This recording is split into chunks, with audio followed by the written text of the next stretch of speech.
Kabut tebal menggantung rendah di lembah sunyi. Sebuah tempat terpencil di jantung Jawa Tengah. Lembah ini seolah menyelimuti desa kecil bernama Sumbing. Dengan kesunyian yang abadi. Di tengah ketenangan yang mencekam, ada seorang wanita bernama Ratna Ayu. Dia adalah seorang guru SD yang baru saja kehilangan suaminya. Bambang itulah nama dari suami Ratna. Dalam sebuah kecelakaan tragis yang meninggalkan luka mendalam di hati dan jiwanya. Kematian Bambang bukan hanya menghancurkan impian dan harapan mereka, tapi juga merenggut semangat hidup Ratna. Membuatnya terjebak dalam kesedihan yang tak kunjung reda. Dulu, Ratna adalah sosok ceria, penuh energi, dan selalu bisa menyemangati anak-anak di kelasnya dengan tawa dan keceriaan.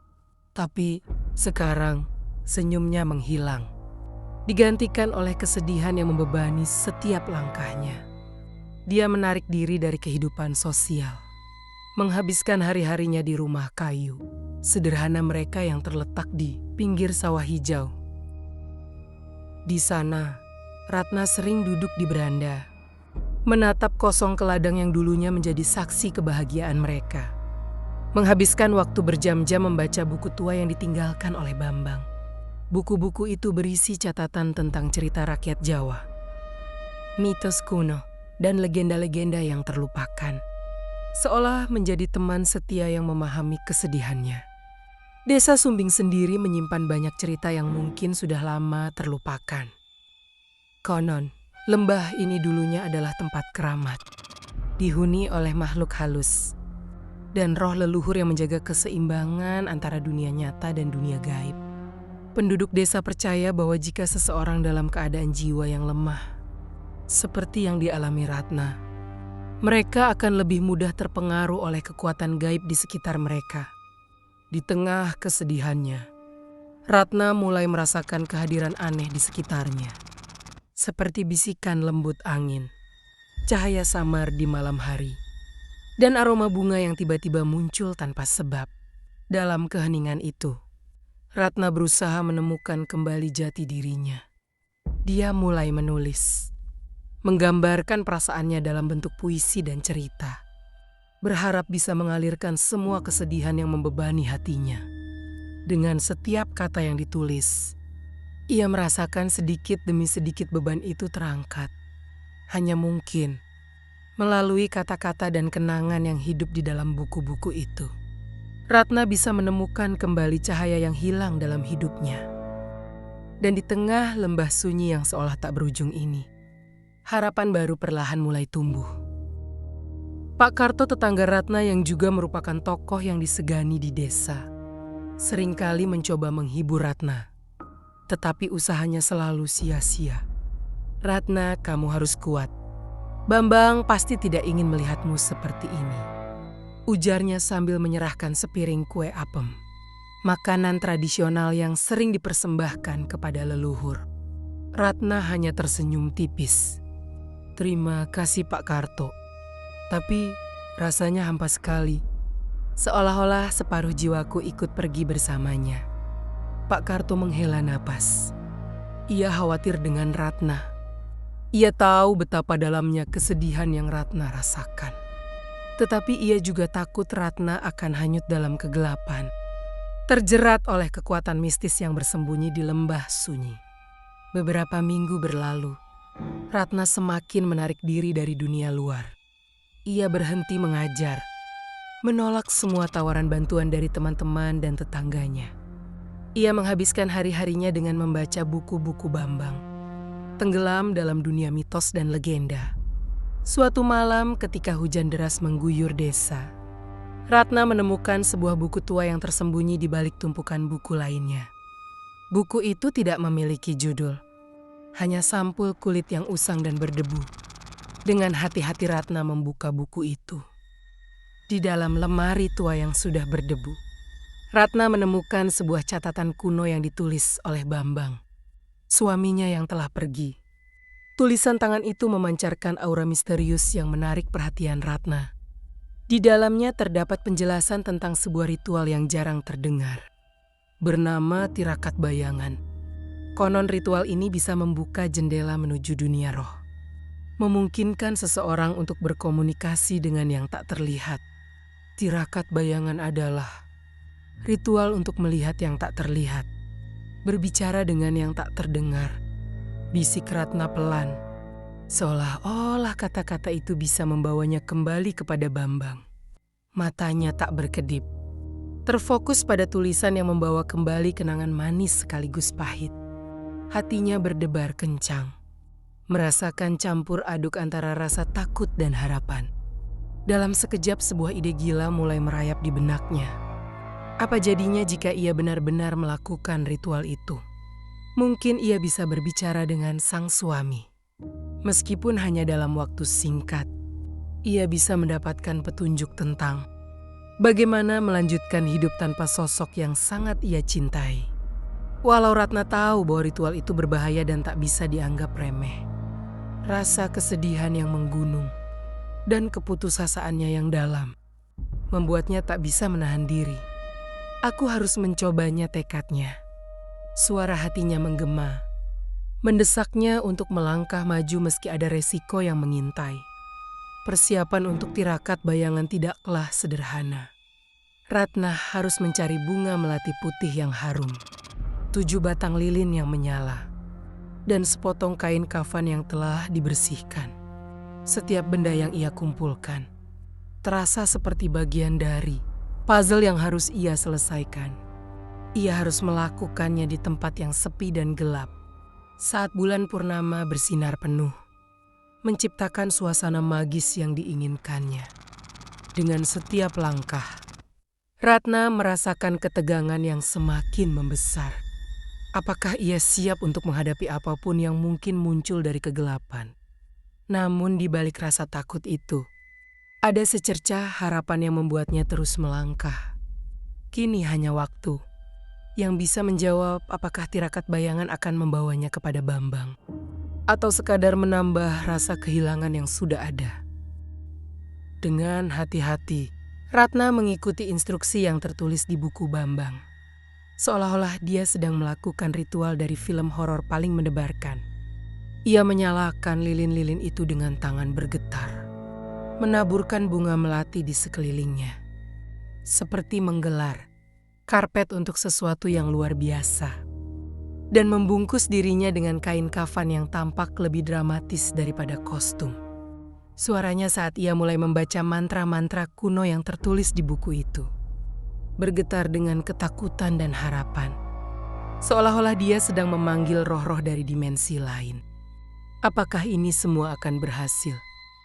Pikir Ratna dengan cemas. Saat Ratna mengucapkan mantra terakhir, suasana di sekelilingnya langsung berubah. Angin dingin berhembus, dan aroma bunga melati yang manis mengisi udara. Seolah-olah dunia sedang mempersiapkan sesuatu yang luar biasa.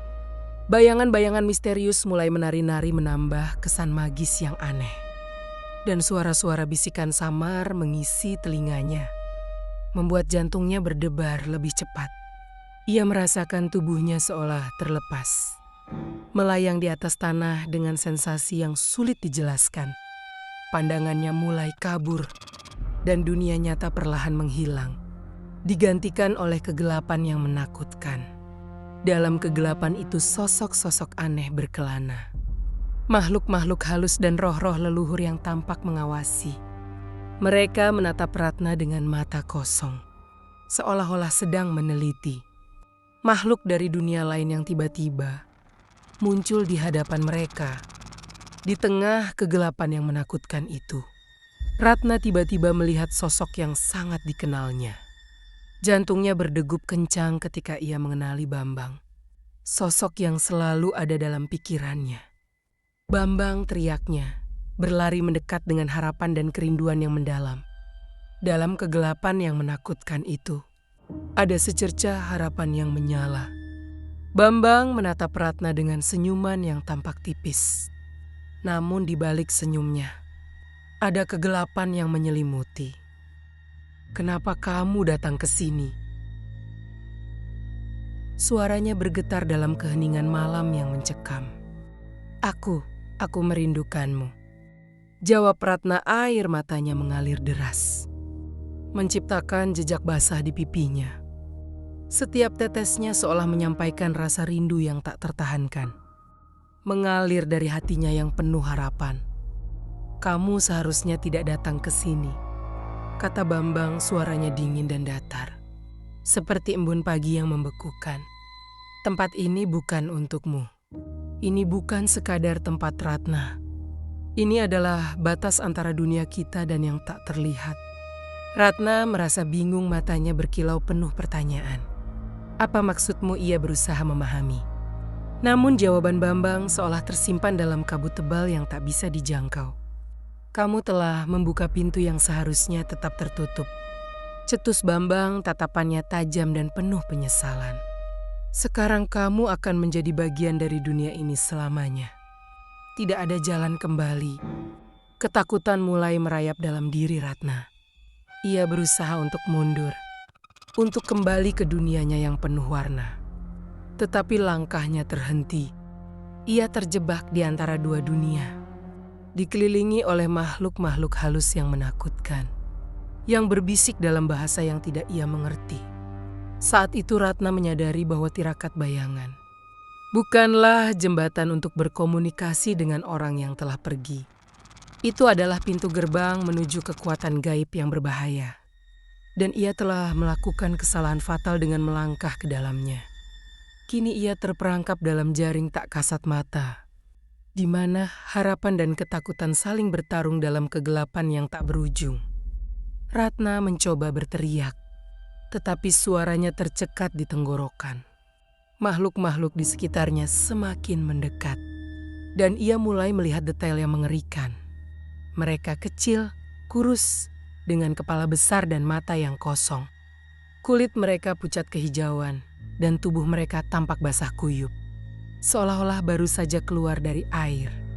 Mereka adalah tuyul, Bambang, atau lebih tepatnya, sosok yang menyerupai Bambang, berdiri di antara mereka, mengawasi Ratna dengan tatapan dingin. Selamat datang di alam kami, Ratna Ayu, ucapnya. Suaranya bergema seperti gemerisik dedaunan kering. Sekarang, kamu adalah salah satu dari kami. Ratna menggoncang kepalanya dengan panik. Tidak, aku tidak ingin menjadi seperti ini. Aku ingin kembali. Terlambat, jawab sosok itu. Setelah kamu melakukan tirakat bayangan, kamu telah membuka dirimu terhadap energi kami. Jiwamu telah terikat dengan alam ini. Tuyul-tuyul itu mulai mengelilingi Ratna, menyentuh kulitnya dengan tangan-tangan kecil dan dingin mereka. Sentuhan mereka terasa seperti sengatan listrik yang menjalar ke seluruh tubuh Ratna, melemahkan kekuatannya. Ia mencoba untuk melawan, tetapi ia terlalu lemah. Kekuatan gaib tuyul-tuyul itu terlalu besar. Mereka menariknya ke dalam kegelapan, ke dalam pusaran energi yang tak terlihat. Ratna merasa seolah tubuhnya terpecah-pecah. Jiwanya tercabik-cabik. Ia melihat sekilas kenangan-kenangan tentang hidupnya, tentang Bambang, tentang keluarganya, tentang semua yang pernah ia cintai. Kenangan-kenangan itu semakin memudar, seolah-olah mereka menghilang ditelan oleh kegelapan. Kemudian Ratna menyadari bahwa ia mulai berubah. Kulitnya menjadi pucat, tubuhnya menjadi kurus, dan matanya kehilangan cahayanya. Ia mulai merasakan keinginan yang aneh. Keinginan untuk bermain-main di lumpur, untuk mencuri uang, untuk membuat kekacauan. Keinginan-keinginan itu adalah pengaruh dari tuyul-tuyul yang mencoba untuk memengaruhi pikirannya, untuk mengubahnya menjadi seperti mereka.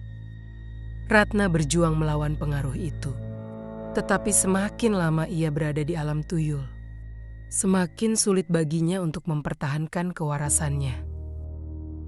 Di tengah hutan yang lebat, Ratna melihat sekelompok tuyul. Makhluk kecil, anak-anak yang terperangkap dalam dunia yang sunyi ini. Mereka hidup dalam kesendirian dan kesedihan, menghabiskan waktu dengan bermain di lumpur dan menciptakan kekacauan kecil di sekeliling mereka. Salah satu tuyul seorang gadis kecil dengan rambut kusut dan mata yang sayu. Mendekatinya dengan langkah hati-hati. Jangan melawan, katanya lembut. Tidak ada gunanya. Kamu tidak punya pilihan. Suaranya mengandung keputusasaan yang dalam. Seolah-olah ia sendiri telah merasakan betapa sulitnya melawan takdir. Alam ini akan mengambil segalanya darimu. Jiwa, ingatan bahkan identitasmu. Ratna merasakan kepanikan yang menggerogoti hatinya. Dia merasa seolah tenggelam dalam lumpur yang semakin dalam. Harapan untuk kembali ke dunia yang dikenalnya mulai memudar. Namun di tengah gelapnya pikirannya, sebuah ingatan manis muncul. Dia teringat pada Pak Karto, tetangganya yang baik hati. Sosok yang selalu membawa keceriaan ke dalam hidupnya. Ia membayangkan kue apem yang sering diberikan Pak Karto. Aroma manisnya yang mengisi udara. Dan senyum hangat yang selalu menghiburnya. Ingatan akan kepedulian dan kasih sayang Pak Karto. Seolah memberikan cahaya di ujung terowongan. Kegelapan yang membelenggunya. Dengan setiap detik yang berlalu, Ratna berusaha meneguhkan harapannya. Bertekad untuk tidak menyerah pada dunia yang penuh kesedihan ini. Ratna teringat bahwa Pak Karto adalah seorang tokoh yang disegani di desa. Mungkin Pak Karto bisa membantunya. Dengan sisa-sisa kekuatannya, Ratna mencoba untuk memanggil nama Pak Karto. Pak Karto, tolong aku. Suaranya terdengar lemah dan bergetar. Tetapi entah bagaimana, Pak Karto mendengarnya. Di desa Sumbing, Pak Karto merasa gelisah. Ia merasakan ada sesuatu yang tidak beres. Sebuah energi gelap yang mengganggu ketenangan desa. Ia teringat pada Ratna. Dan ia khawatir tentang keselamatannya. Ia memutuskan untuk pergi ke rumah Ratna untuk melihat keadaannya. Ketika ia tiba, ia menemukan rumah itu kosong dan sunyi.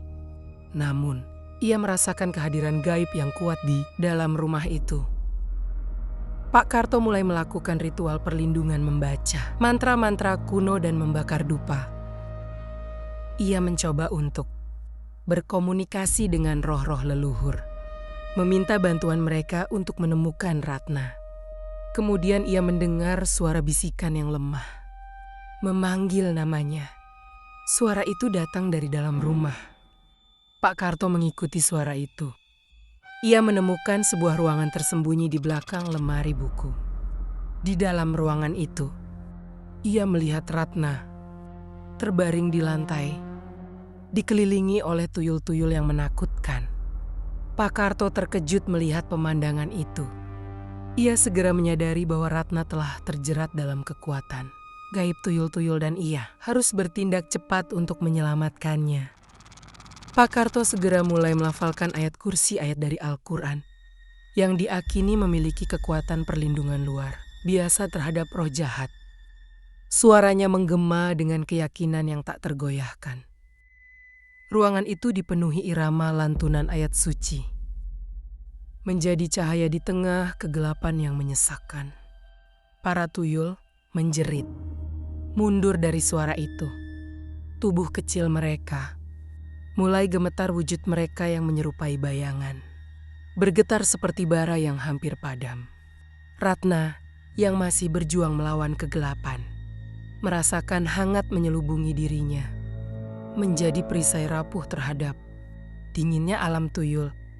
Sosok yang menyerupai Bambang menggeram. Wajahnya berubah menjadi topeng kemarahan yang mengerikan. Hentikan dia, teriaknya pada para tuyul. Namun mereka lumpuh. Pak Karto terus melafalkan ayat kursi.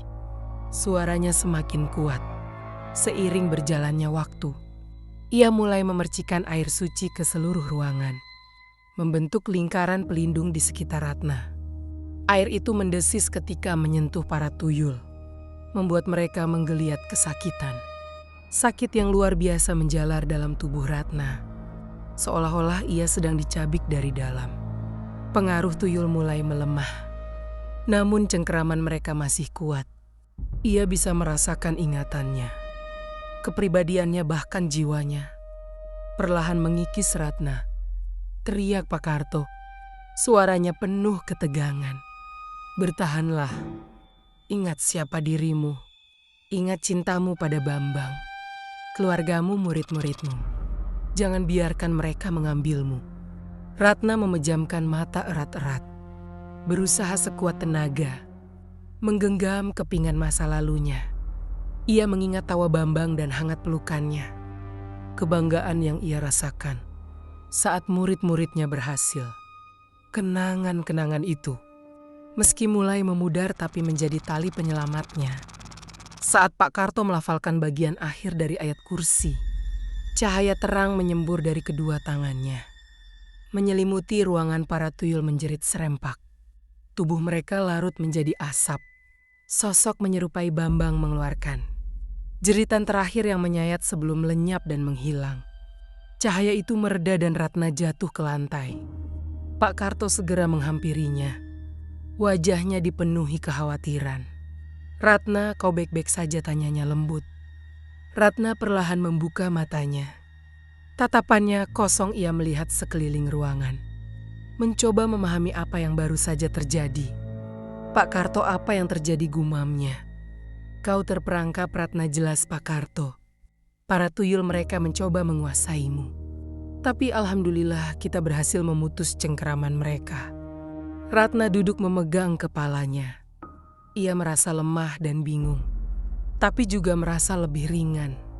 Kegelapan yang selama ini menyelimuti dirinya perlahan sirna, digantikan oleh harapan yang rapuh. "Aku ingat sedikit-sedikit," katanya dengan suara gemetar. "Tuyul-tuyul itu mereka ingin membawaku ke dunia mereka serta melupakan segalanya." Pak Karto menganggukkan kepalanya. "Mereka memakan kesedihan dan kesepianmu. Mereka memangsa yang sedang rapuh. Kau tersesat dalam duka dan mereka memanfaatkannya." Dalam minggu-minggu berikutnya, Ratna perlahan pulih dan Pak Karto terus membimbing dan mendukungnya. Membantunya menghadapi duka dan menyembuhkan luka batinnya. Ia belajar menerima kematian Bambang bukan sebagai akhir tapi sebagai sebuah perubahan. Ia kembali mengajar ke sekolah, serta menemukan pelipur lara dalam tawa dan semangat dari murid-muridnya.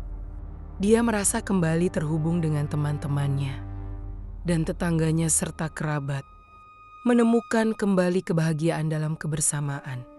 Namun pengalaman itu telah mengubahnya. Ia bukan lagi wanita ceria seperti dulu. Ia telah melihat dunia tersembunyi para roh. Dan kini tahu bahwa dunia itu selalu mengintai di balik kenyataan. Ia sering mendapati dirinya berdiri di tepi lembah sunyi, memandangi lembah yang diselimuti kabut.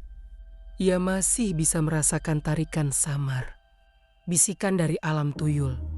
Namun ia tak lagi takut. Ia tahu bahwa para roh itu selalu ada, mengawasi dan menunggu. Tapi Ratna juga tahu bahwa ia memiliki kekuatan untuk melindungi dirinya, untuk mempertahankan jati dirinya, untuk menjalani hidup yang penuh makna. Dengan kerinduan yang dalam, Ratna mengunjungi makam Bambang. Ia meletakkan setangkai melati putih di atas batu nisannya dan berbicara dengan lembut. "Aku merindukanmu suamiku," katanya. "Tapi aku tak takut lagi sekarang. Aku sudah belajar hidup bersama rasa sakit ini, menemukan kekuatan dalam kegelapan. Dan aku tahu kau selalu bersamaku, walau hanya dalam hatiku dan dalam ingatanku." Saat ia berbalik untuk pergi, ia melihat sesosok kecil yang berkilau melayang di antara pepohonan. Sekejap saja lalu menghilang. Tapi Ratna merasa yakin bahwa itu adalah Bambang yang menjaganya serta melindunginya dari bayang-bayang. Ia tersenyum tulus dan hangat. Lembah sunyi tetap menjadi tempat yang penuh misteri dan kekuatan. Tapi bagi Ratna Ayu, itu bukan lagi penjara. Itu adalah pengingat akan perjalanannya, kehilangannya dan kemenangannya. Ia telah menghadapi dunia tuyul dan selamat, meninggalkan bekas namun tetap utuh.